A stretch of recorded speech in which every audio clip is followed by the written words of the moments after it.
Why do people keep waiting years after someone disappears? Not because they've stopped hoping, not quite grief either. Somewhere in between. Maybe you felt this too. Once you recognize it, you start noticing it everywhere, maybe even in yourself. There's a name for this: ambiguous loss. The term comes from American psychologist Pauline Boss. Ordinary loss comes with certainty, a funeral, a date, an official notice. Our minds need that certainty to start processing pain. But ambiguous loss never gives us that. The person is gone, but we don't know if they've died, or if they're simply on a very long journey home. This happens more often than we think.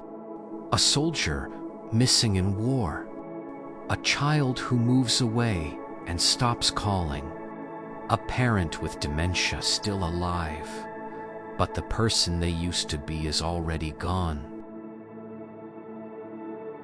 Here's what's interesting. The old woman in our story doesn't fall apart. She keeps living herding her sheep day after day. This isn't denial. Psychology has a name for it too: continuing bonds.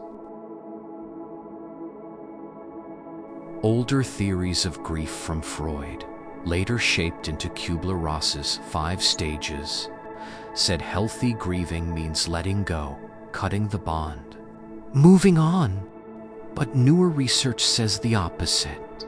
The healthiest way to grieve isn't to let go.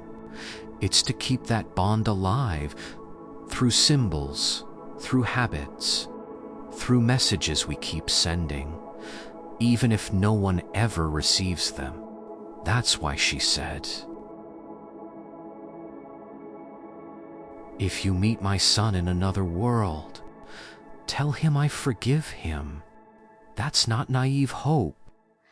It's her way of keeping the bond alive, even if, somewhere inside, she already knows the message may never arrive. And this is the part I find most interesting. She forgives her son, even though he isn't there to hear it. We usually think of forgiveness as a transaction. Someone did something wrong. They ask to be forgiven. We forgive. But research on forgiveness tells a different story. Most of the time, forgiveness is one way. It doesn't wait for a response. It's how we put down a weight we're carrying so we can keep living without ever needing the story to be resolved.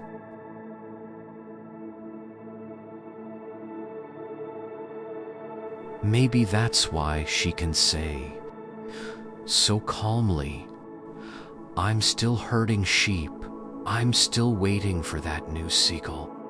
Not because she stopped hoping, because she's made peace with not knowing.